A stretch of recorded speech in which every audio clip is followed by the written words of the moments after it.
Former FIFA Vice President Ngueno Ferreiro received millions of dollars in bribes during his career at the helm of CONMEBOL, which oversees football in South America, prosecutors said on Friday, after he was extradited from Switzerland to Uruguay over the ongoing FIFA corruption scandal. Ferreiro used to run Uruguayan soccer and was vice president of the South American Soccer Federation, CONMEBOL, from 1993 to 2013. He then briefly headed CONMEBOL for a year before stepping down to take up the role as FIFA vice president. Argentine grassroots journalists are ready to fight a decree issued by President Mauricio Macri this week that could remove the head of Argentina's media regulation authority while guarding the institution. They say the resolution is undermining the country's 6-year-old media law and that it will harm freedom of speech. It is also a sad day for democracy for what this attack against the state by a media holding means. All that is happening, this way of stepping all over the media law, a law voted in Congress by most political parties, awarded as constitutional by the Supreme Court, after many years of junctions that allowed Clarín to avoid complying with the law. Some of the country's most famous reporters, like Victor Hugo Morales, consider this a proof of the influence that Argentina's largest media holding, the Clarín Group, has in the new government.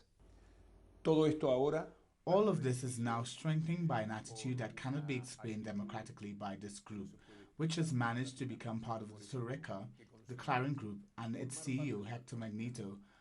Mauricio Macri's pro-party in the government and part of the judicial branch are totally obedient to the corporate power.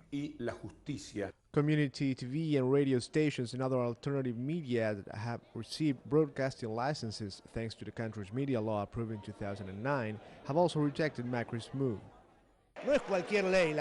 This is not just any piece of legislation that we are defending. This law was drafted through the most important participatory process in Argentinian history. There were thousands of people debating the law across the country and thousands in Congress. It is not acceptable that a party which has won the elections will now try to overrun institutionalism and the spirit of democracy. Government officials have not ruled out the possibility to change the media legislation and to review the broadcasting licenses awarded so far thanks to the media law. This is seen by many as a move to favor Clarin's dominant position in the media market, which would seriously harm freedom of information.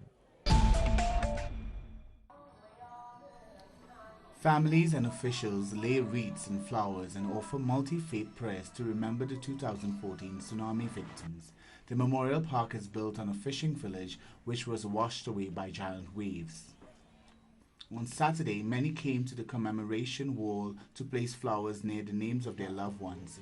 The 2004 tsunami triggered a massive earthquake off Indonesia, killing 230,000 people in 14 countries. Afghan soldiers say they remain optimistic in Helmand's Nad El Ali district as fierce fighting against the Taliban rages in the southern Afghan province.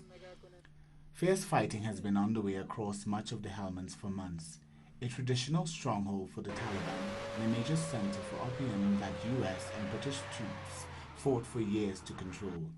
At least 4 districts in Helmand has spilled into Taliban control, badly denting hopes that Afghan security forces will be able to fight on alone after international forces pulled out last year. After more than a year of negotiations and pressure from women organizations, the Gender Equality Commission of the Honduras National Congress got the approval for the creation of a special investigation unit focused on femicides or any kind of violence against women. We're clear that a bigger budget should have been approved, but it's not easy. For that, we should have been able to sit down and dialogue and convince different authorities and this Congress to approve this with Gender Equality Commission. I think it is an important step forward, and with the coordination of the investigation unit of the National Police, we may, next year or in the midterm, manage to increase the budget. The budget approved was for 30 million lempiras, which is around $1.5 million US. The new unit will have to face an increasing rate of violence against women and the region's highest impunity rate. They increased the budget of the Attorney General's office, which is currently 1,165 million lempiras, and add 30 million lempiras. The creation of this unit will hopefully reduce the murder of women in Honduras. Every day it becomes clearer that what the country needs is a professional. The creation of this unit will hopefully reduce the murder of women in Honduras. Every day it becomes clearer that what the country needs is a professional investigation and security force, and that the militarization over the last 5 years has only encouraged the increase of impunity and violence.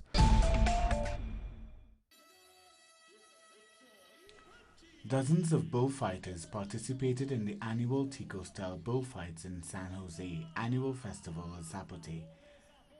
2 bulls in each bullfight started running in the arena after the participants with the bullfighters tried to protect themselves from the horns without any weapons. Even though animal rights activists are opposed to the event, some of the participants spoke of a national sport that would be kept alive. The difference between the Spanish bullfights and the Tico-style bullfighting is that the animal is not killed, only dodged. In Costa Rica, no participant has the right to hurt the bull.